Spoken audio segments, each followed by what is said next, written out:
bati Yesa mamenya chemo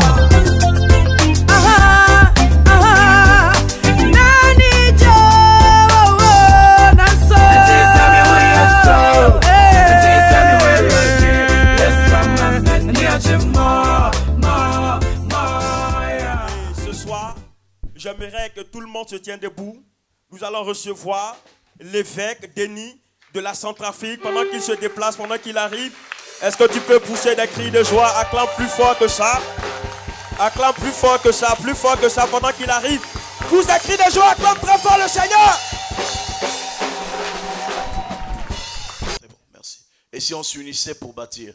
Avant de pouvoir entrer dans le vif du sujet, je voudrais juste ouvrir une parenthèse pour dire ceci. Une maison pour la bâtir, c'est l'homme qui la bâtit, n'est-ce pas? C'est-à-dire que c'est l'homme qui prend la vision, qui à un moment donné a la vision d'un concept, de quelque chose qu'il veut réaliser, qu'il veut bâtir, qu'il veut établir, et puis qui se met à le faire, c'est-à-dire qui se met à l'exécuter. C'est pour dire que on ne parle pas de bâtisse sans parler de l'homme en personne. Avant de parler de bâtir, il faut bâtir l'homme d'abord en premier lieu. Et c'est cet homme que je suis venu bâtir par un bref message ce soir. Quelqu'un dit Amen. J'aimerais juste un instant qu'on puisse se tenir debout, s'il vous plaît.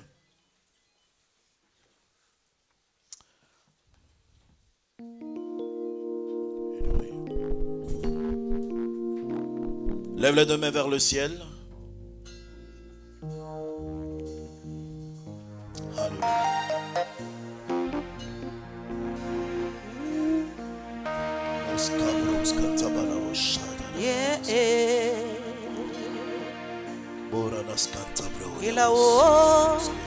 Kila o mama wele Kila o mama wele. Père de notre Seigneur Jésus-Christ, ce soir nous sommes réunis en ta présence, pas pour entendre la voix d'un homme, mais pour entendre ta voix à toi Dieu.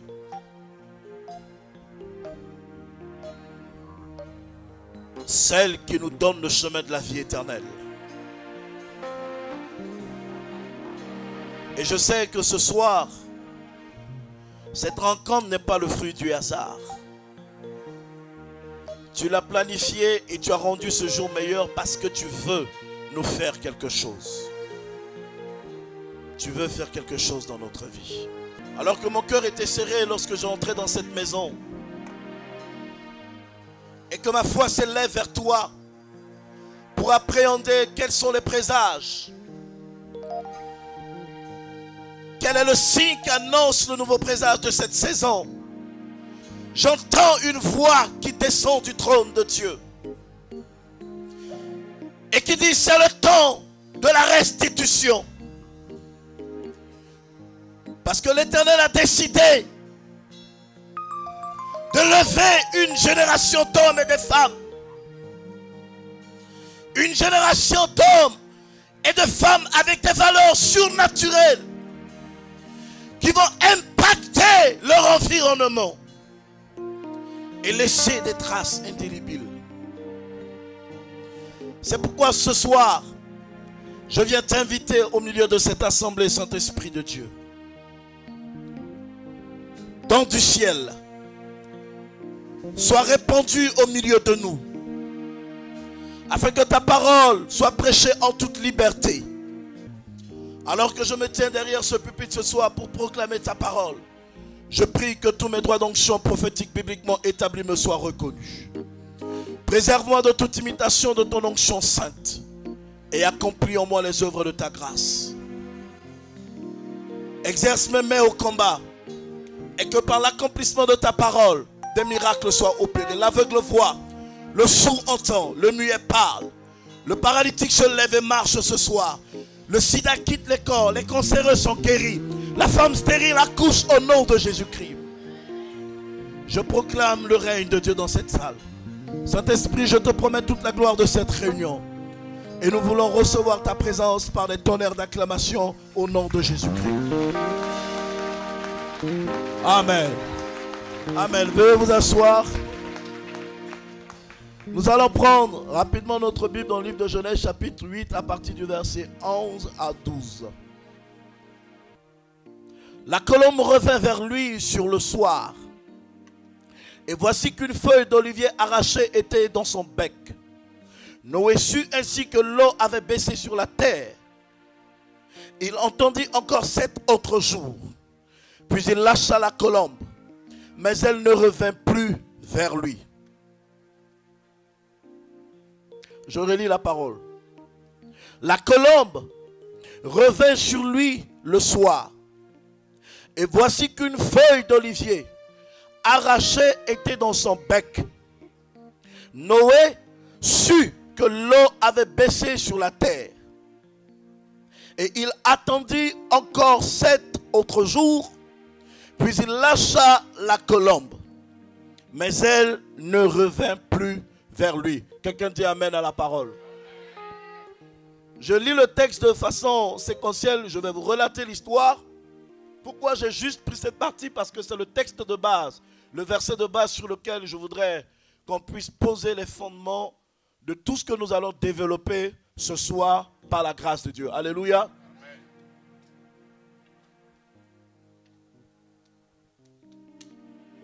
Lorsque Adam a péché contre Dieu dans le jardin d'Éden, la Bible dit que le cœur de Dieu a été meurtri du simple fait que lorsque Dieu créait l'humanité, Dieu avait un programme particulier dans lequel il a instauré l'humanité. Dieu avait un plan. Dieu avait un programme pour lequel il a créé l'humanité. Et lorsqu'il a créé Adam, la Bible dit que Adam a péché. Donc Adam a désobéi à la voix de Dieu. Et l'Éternel l'a chassé du jardin. Mais parce qu'en réalité, Dieu avait conçu le jardin d'Éden et l'homme pour un objectif. Il ne pouvait pas s'arrêter à la perte de Adam. Il fallait qu'il continue, n'est-ce pas, sa marche ou son aventure avec l'homme jusqu'à trouver l'homme idéal ou l'homme parfait. C'est pour dire, j'ouvre une parenthèse, pour dire que Dieu n'est pas celui qui commence une chose et qui ne l'achève pas. Tout ce qu'il commence, il le termine certainement. Et je viens dire à quelqu'un ce soir, si Dieu a commencé quelque chose dans ta vie au début de cette année, il la terminera avant la fin de cette année. Oh non, je pensais que je parlais à quelqu'un. Ce que Dieu a commencé dans ta vie, je viens t'annoncer de la part de l'Éternel que cela ne restera pas inachevé. Tant qu'il n'a pas terminé ce qu'il a commencé, la mort prématurée ne te surprendra pas, tu vivras. Oh, je dis tu vivras. Je dis tu vivras et tu raconteras les œuvres de l'Éternel. Et la Bible dit à ce moment précis, l'Éternel chasse Adam du jardin d'Éden. Et puis il met un ange à l'entrée, un chérubin à l'entrée du jardin pour empêcher que l'homme puisse revenir dans le jardin. Mais ça, c'était la première phase. C'était le premier niveau d'échec de l'homme. Mais comme en réalité, l'homme a échoué parce qu'il était dans la pensée humaine de ses convoitises. Du simple fait que Dieu était dans une programmation prophétique dans laquelle l'homme ne s'était pas inscrit au préalable. Donc quand l'homme tombe, Dieu ne regarde pas à la circonstance présente de la vie de l'homme, mais Dieu regarde au futur qu'il avait établi pour l'homme. Et Dieu décide de continuer quand même la marche. Et l'Éternel, la Bible dit que Dieu va donc choisir Noé parce qu'il voulait détruire la terre et tout le malheur que l'homme avait fait abattre sur la terre par sa désobéissance. Donc, à ce moment précis, Dieu continuait quand même sa marche avec Adam. Avec l'homme, parce qu'en réalité, Dieu, parce qu'il avait un programme précis, il ne pouvait pas se permettre d'arrêter son plan parce que l'homme a échoué. Dieu n'arrête pas son plan parce qu'on a échoué. Dieu n'arrête pas sa marche parce que l'homme est tombé. Dieu n'arrêtera pas sa course parce que nous avons baissé les bras. Nous pouvons baisser les bras, mais Dieu ne baissera jamais les bras. Parce que Dieu est éternel.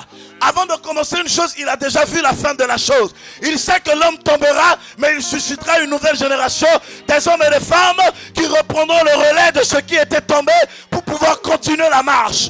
Et je viens dire à quelqu'un ce soir, si des personnes ont abandonné en cours de route, l'Éternel continuera avec toi parce que tu es le choix de Dieu. Et l'Éternel décide de détruire la terre. Quand il décide de détruire la terre, ses yeux vont se poser sur Noé. Et la Bible dit que l'Éternel parle à Noé. Il dit, bâtis-moi une arche. Fais-moi un lieu de refuge dans lequel je ferai entrer tout animal de toute espèce, le mâle et la femelle, de manière à ce que la progéniture, la procréation continue de se perpétuer sur la terre. Et Noé obéit à la voix de Dieu. La Bible dit que Noé va donc bâtir une arche dont lui-même n'avait pas la capacité de terminer. Parce qu'en réalité, certaines œuvres, nous pouvons les faire, mais elles peuvent être tellement surdimensionnelles qu'à la limite de nos forces, en tant qu'humains, nous ne pouvons les achever. Et toutes les fois que nous atteignons, je dis, la limite de nos compétences, c'est là où l'Éternel des armées vient se présenter pour dire, où tu t'es arrêté, c'est où moi je vais achever.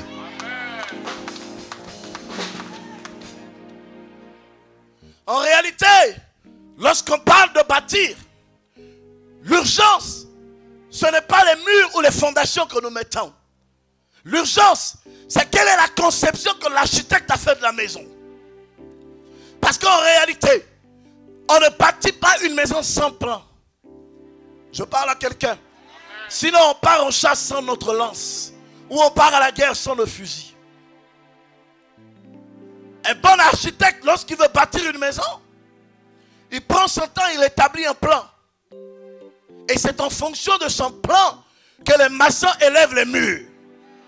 Mais quand les maçons finissent d'établir, d'élever les murs, il y a une autre dimension. Les maçons vont arrêter, les charpentiers vont prendre la relève. Après le peintre, après le décorateur. Ça veut dire que la maison, quoi que l'architecte peut le réaliser, du plan A au plan Z, mais les différentes étapes de la réalisation de la maison est en fonction de différents types d'acteurs que Dieu se choisit et positionne pour l'accomplissement de son œuvre.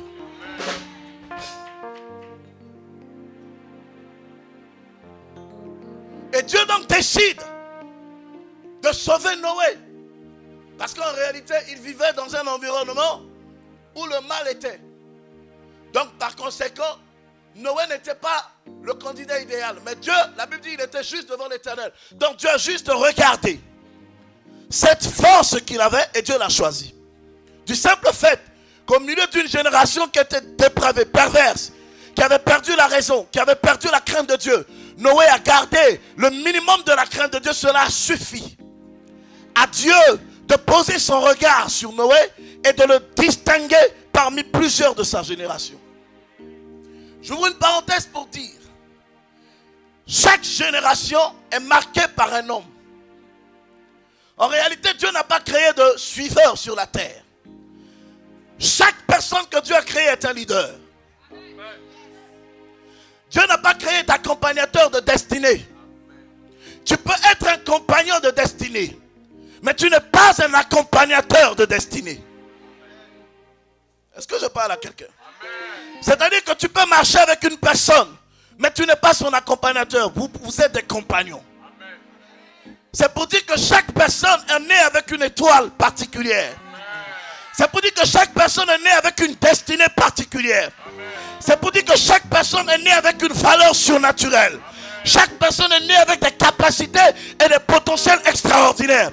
Et tant que ces potentiels demeurent intacts, il y a des choses dont Dieu ne pourra pas se réserver en ce qui te concerne. Et je viens parler à quelqu'un ce soir. Le contenu sera libéré et tu accompliras ce pour lequel tu es venu sur cette terre. Dis-moi un amen que j'avance. Noé bâtit l'arche. Et la Bible dit que Dieu décide donc de détruire la terre. Il envoie le déluge. Il a plu sur la terre pendant 40 jours. L'eau est montée à la surface de la terre. Toutes les montagnes ont été absorbées par l'eau. Tous les êtres vivants sur la terre ont été décimés par l'eau. L'eau a tout englouti, sauf l'arche de Noé. Parce que l'arche n'avait pas été bâtie selon les ambitions de Noé. Mais l'arche était construite par la révélation de la pensée de Dieu. Tout ce qui est bâti par la révélation ne meurt pas. Tout ce qui est bâti par la vision ne disparaît pas.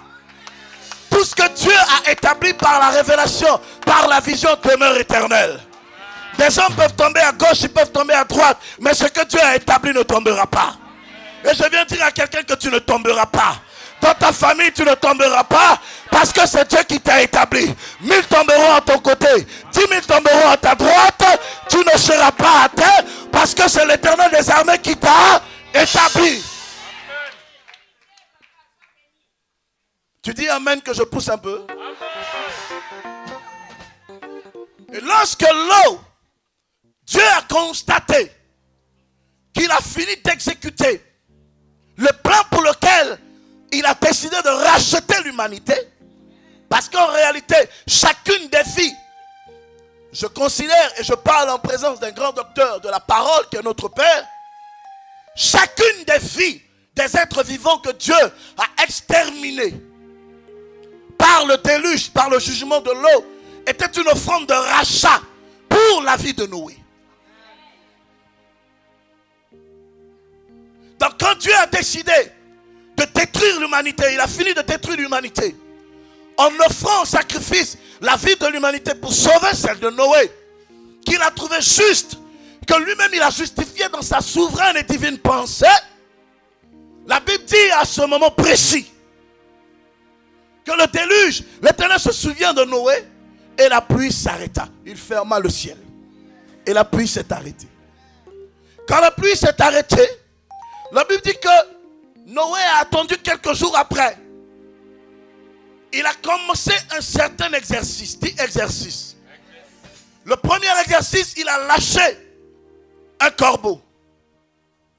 Le corbeau est parti. Il est revenu, il n'est pas revenu. On considère qu'il est mort. N'est-ce pas? Il est passé à la deuxième phase. Il a lâché une colombe. La colombe est partie. La Bible dit qu'elle n'est pas revenue. Il a lâché une deuxième colombe. Cette fois-ci, elle est partie, mais elle est revenue avec une feuille d'olivier dans sa bouche.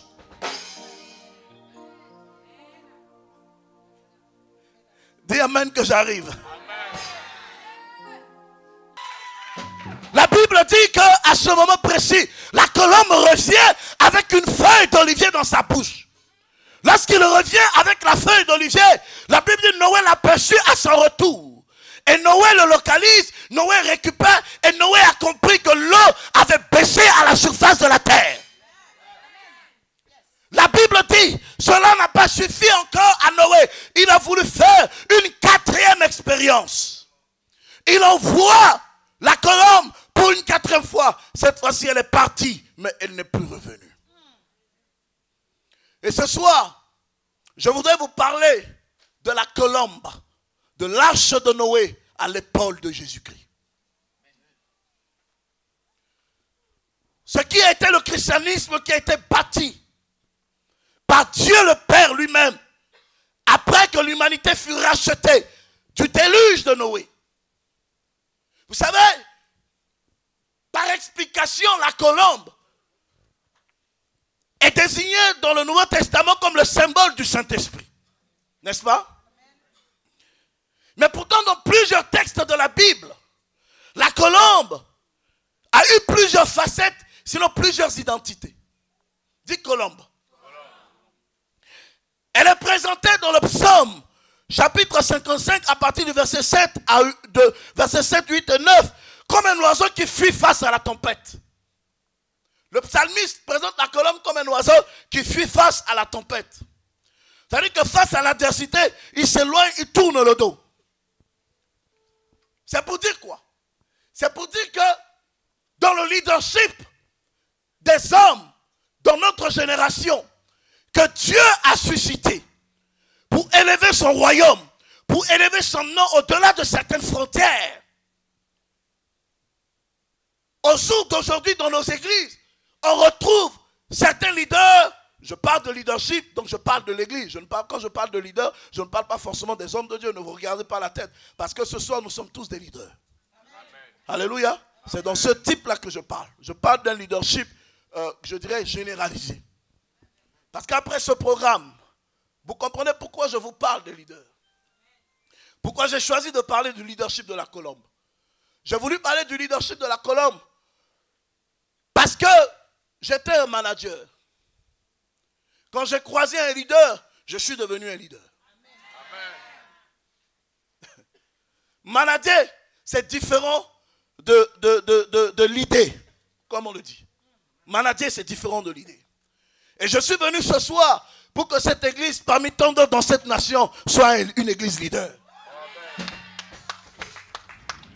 Et la personne qui a le sort de Dieu dans cette génération, qui ouvre le ciel, et puis un manager devient leader et est assis parmi nous.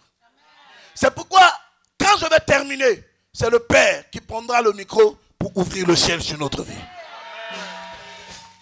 Donc, chaque chose que je fais a sa place et a son sens dans ce que je suis en train de développer ce soir. Quelqu'un dit Amen. Et la colombe est présentée comme un oiseau qui fuit face à la tempête, contrairement à l'aigle. L'aigle traverse la tempête. Il ne recule pas face à l'adversité. Mais la colombe qui est censée symboliser le Saint-Esprit fuit face à la tempête. Fuit face à l'adversité. C'est-à-dire qu'il y a des moments face aux épreuves dans la vie de l'homme, face à certains combats. N'est-ce pas? On n'a plus la force de combattre. Et la colombe présentait ses caractéristiques. Face à certaines adversités, il reculait, elle fuyait, elle tournait le dos. Pourquoi? Parce qu'elle n'avait pas les ailes avec l'aptitude, n'est-ce pas, d'affronter, je dirais, le tonnerre, la tempête et l'ouragan. Il y a des moments comme ça dans la vie, où face à certaines situations de notre vie, on n'a plus la force de combattre. On n'a même plus la volonté de continuer. On ne veut même plus avancer. On ne croit plus en rien. On arrive à un moment où on se pose la question si ça vaut la peine de continuer ou de s'arrêter. Demande à ton voisin dans quelle situation tu es en ce moment. Pose-lui bien la question, pose-lui bien la question. On fuit face aux tribulations. Il y a des chrétiens qui sont prêts aujourd'hui à abandonner la foi simplement parce qu'ils sont éprouvés. Une petite épreuve suffit pour eux de remettre en cause tout de Dieu. C'est-à-dire qu'on est très rapide à oublier tout ce que Dieu a accompli dans notre vie juste parce qu'il y a quelqu'un qui a mal parlé de toi dans l'église. Juste une astuce. On est prêt à tourner le dos simplement parce que sur des vidéos internet, on a juste critiqué les prophètes, on a juste traité les prophètes de tel nom que cela suffit pour justifier notre état de rétrogradation. Et la Bible dit que la colombe, quoi qu'elle présentait, quoi que c'est elle que Noé a utilisée pour aller déterminer ce qui se passait sur la terre. Quelque chose s'est passé. Dans le livre de Osée, chapitre 11, chapitre 7 à partir du verset 11, vous verrez encore d'autres caractéristiques que la Bible révèle de l'identité de la colombe.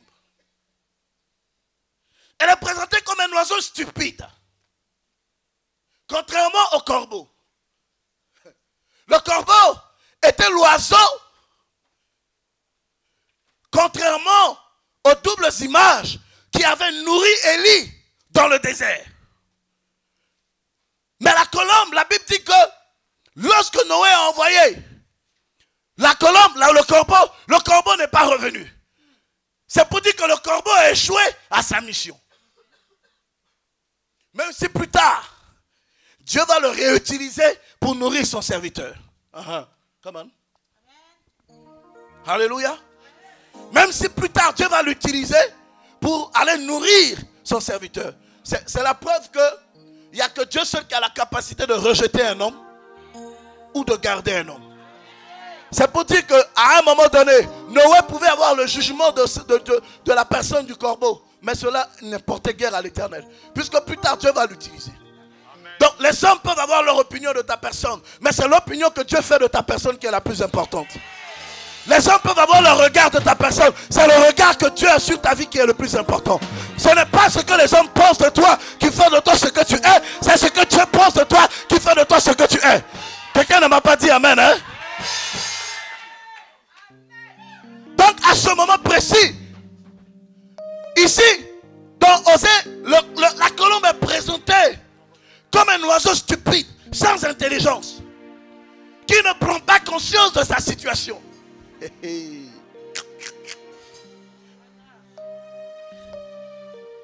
la Bible dit que Ephraïm était une colombe, et comme la colombe qui fuyait face à l'adversité. C'est-à-dire que Ephraïm, malgré qu'il a reçu la promesse de Dieu, parce qu'il était fils de Jacob, aussi, fils de Jacob. Puisqu'il est fils de Joseph, donc il est fils de Jacob. Comme je suis fils de Kodia, le prophète Yvon est fils de Kodia par moi. Vous comprenez? C'est ça la généalogie. Donc, à ce moment précis, la Bible dit que même Ephraïm, qui avait reçu la promesse de l'alliance, a été symbolisé à l'image de la colombe.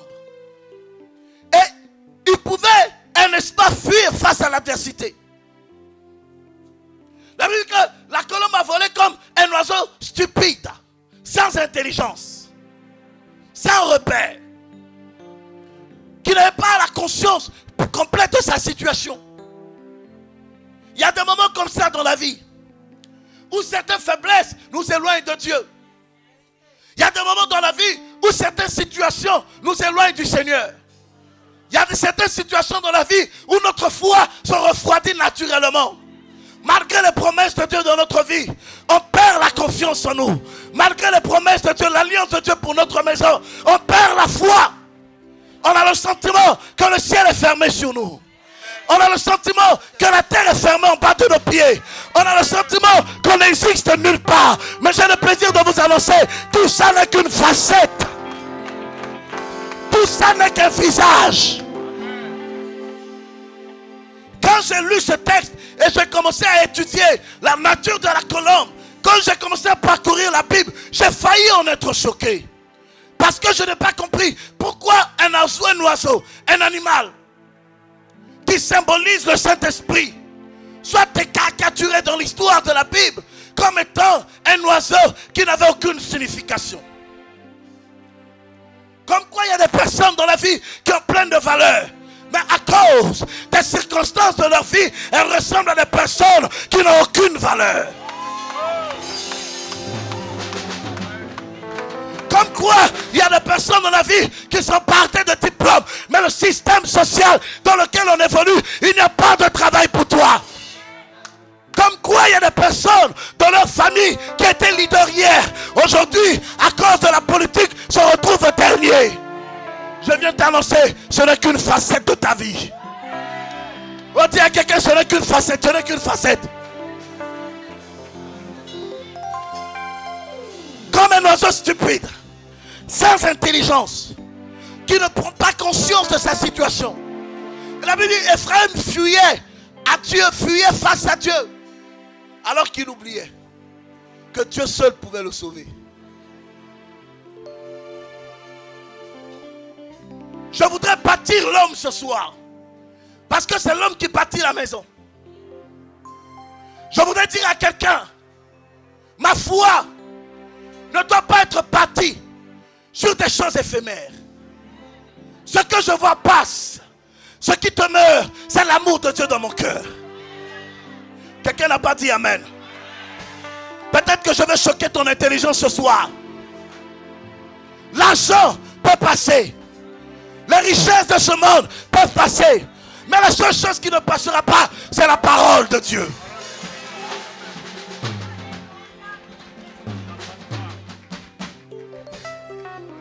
Ephraim fuyait face à l'épreuve, face aux tribulations. La Bible dit qu'ils avaient les armes en main, mais ils ont tourné le dos au combat.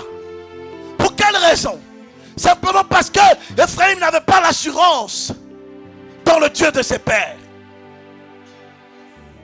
Il ne savait peut-être pas ce que le Dieu de ses pères était capable de faire avec lui. Et je bénis Dieu. J'ai poussé pour comprendre. Quand tu n'as pas été témoin de quelque chose, tu peux te permettre de juger la chose. Mais une fois que tu as vécu la chose, ton langage et ton raisonnement changent de la chose. Quelqu'un n'a pas dit amen pour que j'explique. Quelqu'un n'a pas dit amen pour que j'explique. Les hommes pourront toujours t'accuser. Les hommes pourront toujours te juger. Les hommes pourront toujours te condamner. Parce que les circonstances de ta vie ne semblent pas claires à leurs yeux. Mais je viens t'annoncer de la part de Dieu. Ils ne connaissent pas les réalités de l'histoire. Aujourd'hui tu n'es rien, tu n'as rien. Mais demain tu seras quelqu'un. Ah!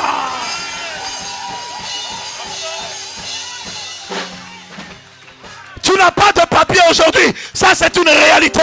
Mais la vérité c'est que l'Éternel est le Dieu qui ouvre les frontières des nations. La Bible déclare dans le psaume: commande-moi les nations, je te les donne pour héritage, les extrémités de la terre pour possession.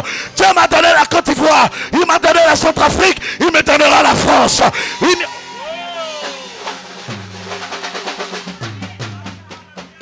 Il n'y a pas de limite dans la bénédiction de Dieu. Il n'y a pas de limite dans la bénédiction de Dieu. Partout où je suis, Dieu est capable de me bénir. C'est ce que je sais. C'est ce à quoi je m'attache. C'est ce sur lequel je me repose. Quels que soient les problèmes qui m'environnent aujourd'hui, je garde la foi que demain, la situation changera.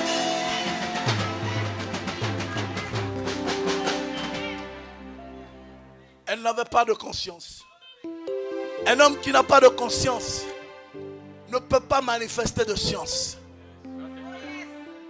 Un homme qui n'a pas de conscience ne peut pas éprouver de l'intelligence. Un homme qui n'a pas de conscience n'a pas de réserve. Un homme qui n'a pas de conscience est pire qu'un animal de bêtes, des bêtes de la forêt. Un homme qui n'a pas de conscience n'a pas de limite. Un homme qui n'a pas de conscience n'a pas de crainte. Un homme qui n'a pas de conscience n'a pas de respect. C'est comme ça on vit dans la société. Comme des animaux sans repère. On entend que l'autre être intérieur. Nos égos ont été surdimensionnés à l'endroit des promesses de Dieu dans notre vie. À tel enseigne que même les promesses de Dieu reculent face à nos égos. On ne laisse pas Dieu travailler dans notre vie. On est rempli d'orgueil, imbu de nos personnes. On pense que Dieu est obligé de faire des choses dans notre vie comme il le veut. Dieu n'est pas obligé de faire les choses comme toi tu veux. Dieu fait les choses comme lui veut. Parce que c'est lui qui est souverain. Parce que c'est lui qui est éternel. Il choisit les temps et les circonstances dans lesquelles il opère le surnaturel dans ta vie. Et je viens t'annoncer, mes filles, ce soir, la saison de la restitution va démarrer. La saison de la récompense va démarrer. Je viens t'annoncer que nous arrivons à une phase de notre histoire où l'Éternel va inverser les rôles. Il va inverser les situations. Il va inverser les tendances de ta vie.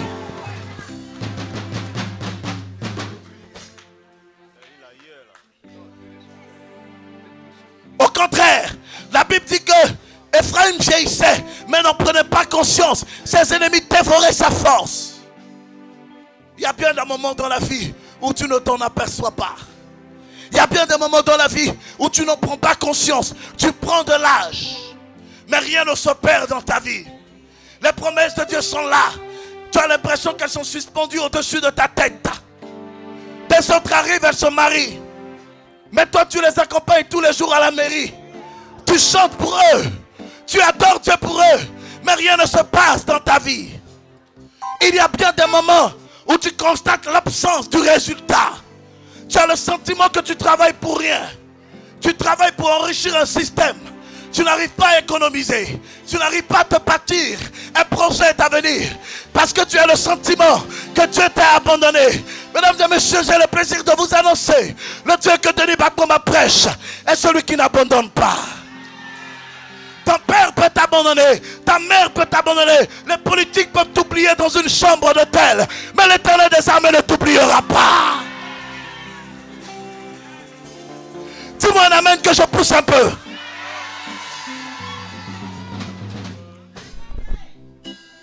Où tu aperçois le retard de tes propres yeux. Tu as 70 ans, Tu es rentré dans l'église à l'âge de 25 ans. Aucun homme ne t'a jamais parlé. Malgré toutes les prophéties, malgré tous les miracles, les autres continuent de rendre témoignage. Mais tu as le sentiment qu'il ne s'agit pas de toi toutes les fois qu'on parle du Dieu des miracles. Et tu commences à justifier ta situation dans ta pensée. C'est là le choc de mon message. Un leader ne justifie pas ses faiblesses. Un leader ne se réjouit pas de ses échecs. Un leader se révolte de ses erreurs. Un leader se révolte de ses échecs. Là où il est tombé, il s'organise de manière à ce qu'il ne retombe plus demain. Souvent, pour les mêmes choses, nous sommes jugés 10 fois. Nous sommes jugés autant de fois pour les mêmes erreurs que nous commettons. Et nous sommes étonnés que nous n'atteignions pas les résultats que nous espérons. Alors que Dieu nous a précédés. Alors que Dieu est à l'aboutissement pendant qu'on a commencé à marcher. Je vais t'expliquer pour que tu comprennes. Dis, explique que j'explique. La colombe n'a pas que des faiblesses. La colombe n'a pas que des tares. La colombe n'a pas que des erreurs. La colombe a aussi des qualités. Dis à quelqu'un qualité. Dis à quelqu'un qualité. La colombe est révélée dans Psaume 68 à partir du verset 14. La Bible parle de d'autres caractéristiques de la colombe. Elle est révélée dans ce texte. Selon le psalmiste, il dit que elle est révélée comme Israël qui est couché dans une étable. L'étable est la demeure des animaux. C'est l'endroit où les bêtes s'abritent. Là encore, on parle de la position de la colombe. Mais ce qui m'a marqué, c'est quoi? C'est que pendant même que la colombe peut aller se coucher parmi les étables, là où les animaux font leurs besoins, là où ça sent l'urine, là où ça sent la médiocrité. Parce qu'il y a un système dans le monde aujourd'hui qui se construit autour des enfants de Dieu pour les pousser à demeurer dans la précarité. On ne se rend pas compte, mais notre âme prend plus plaisir à demeurer dans la pauvreté aujourd'hui qu'à rechercher l'excellence. Souvenez-vous que je vous ai dit au début que Dieu n'a pas créé de suiveurs. Chaque homme que Dieu a créé, c'est avec des caractéristiques particulières. Dieu t'a créé leader et tu es unique en ton genre. Pendant que la colombe peut être jugée par le monde, pendant que l'humanité peut être en train de trafiquer ton témoignage, pendant que les sorciers de ton village peuvent se mobiliser pour décider de la suite de ton histoire, pendant que les gens ont déjà établi le lit sur lequel ils vont te faire coucher, ce qu'ils ne savent pas c'est quoi? C'est que la Bible dit que la colombe a des ailes d'argent et des épaules en or. Oh, quelqu'un dit amen parce que je suis en train de pousser quelque part. Et la Bible dit que dans le milieu des étables, pendant qu'il descend dans les étables, elle a conservé ses ailes en or et ses ailes en argent. Deux unités de valeur importantes dans la vie de l'homme, l'or et l'argent. L'argent est un moyen de paiement. L'or est le symbole de la royauté.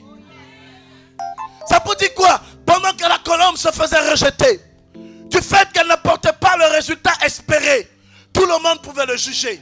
Il arrive des moments comme ça dans la vie.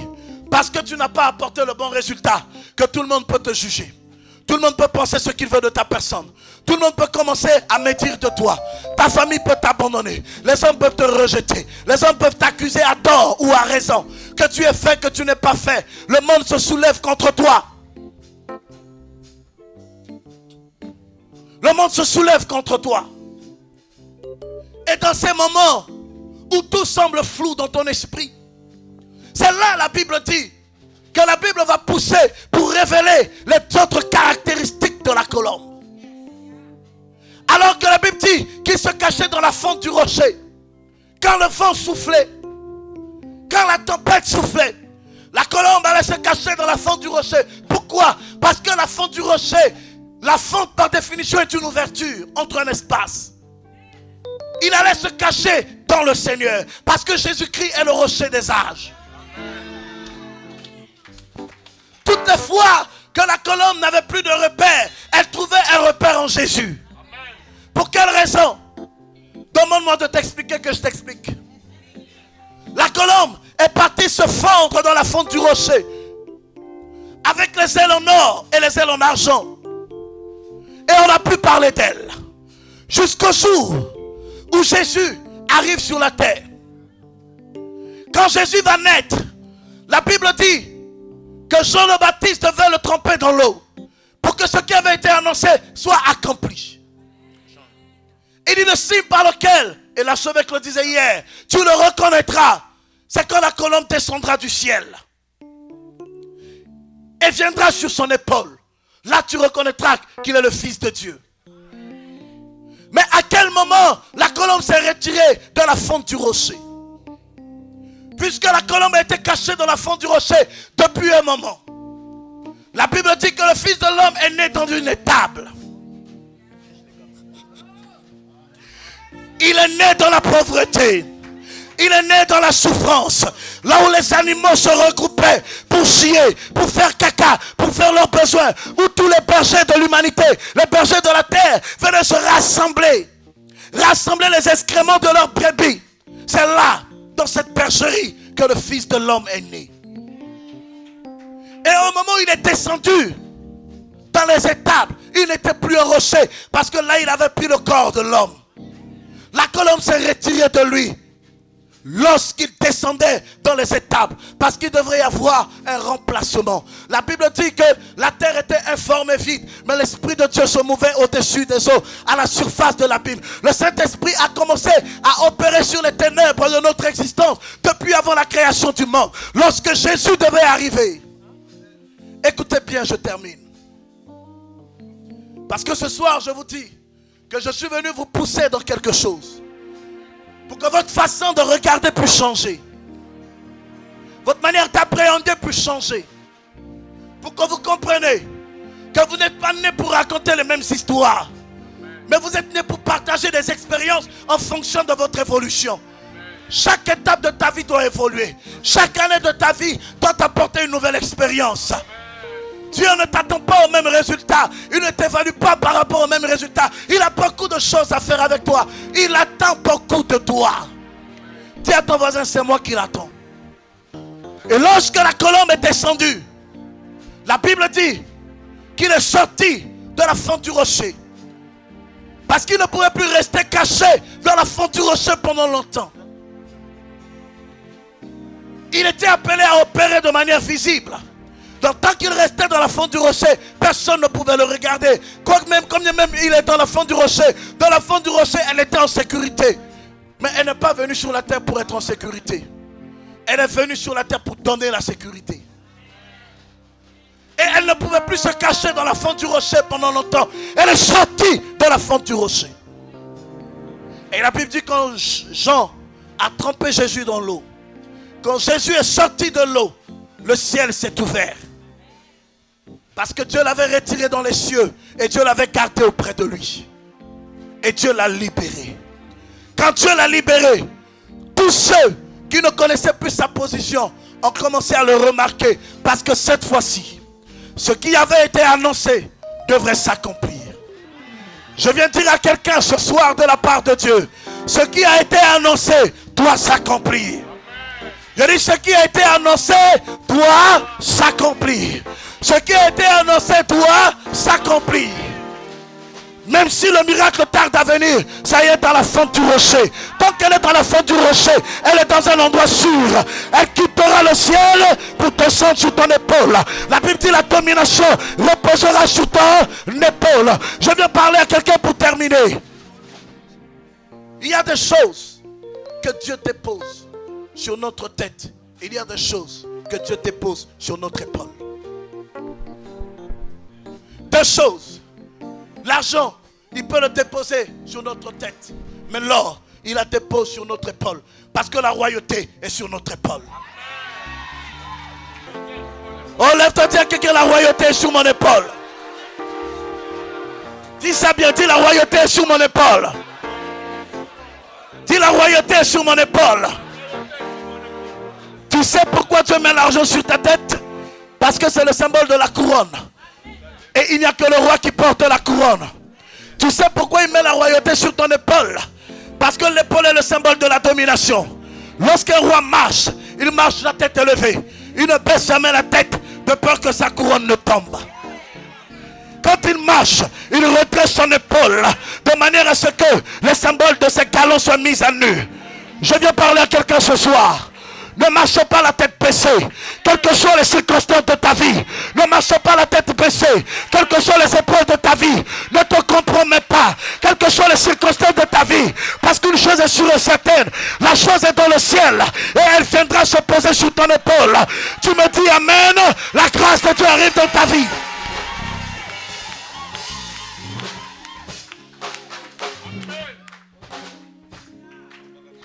Je voudrais terminer. Et je termine en vous disant ceci. Être leader dépend de comment tu construis ta vie. Les valeurs avec lesquelles tu construis ta vie déterminent le résultat que tu obtiendras. Un leader, c'est savoir se tracer une ligne de conduite. La foi est un comportement. Je parle à quelqu'un. La richesse est une attitude. Le succès, écoutez-moi bien, n'est pas un miracle, c'est un résultat. Tout ce qui est produit d'un résultat est déterminant d'un effort. Donc je veux dire à quelqu'un, ce que tu rêves de devenir depuis des années, en réalité n'est pas ailleurs qu'en toi. Dieu a placé les valeurs en toi. Le Saint-Esprit était caché à l'intérieur de Jésus avant même que Jésus ne naisse. Il s'est retiré de Jésus quand Jésus est né. Pourquoi? Parce qu'il voulait que le monde aperçoive ce que Jésus était venu faire sur cette terre. C'est pourquoi il est venu de manière visible attester le fait qu'il était Dieu en se posant sur son épaule. Et il y a des dimensions dans lesquelles Dieu va t'amener que lorsque tu comprends à quel courant tu es connecté. Ne trouble pas ton regard. Ne promène pas de regard inquiet. Garde la foi au Seigneur. Garde l'esprit fixé sur la croix. Quels que soient les temps et les circonstances, les prophètes passent, les évêques passent. Ce qui demeure, c'est la parole de Dieu. Attache-toi à la vision du royaume. Attache-toi à la mentalité du ciel. Tu es né pour être un roi et personne ne s'assiera sur ton trône. Je viens t'asseoir que tu ne mourras pas tant que ce pour lequel tu es venu sur cette terre, tu ne l'as pas accompli. Tu vivras. Oh, tu me dis amen, tu reçois la grâce. Que Dieu vous bénisse.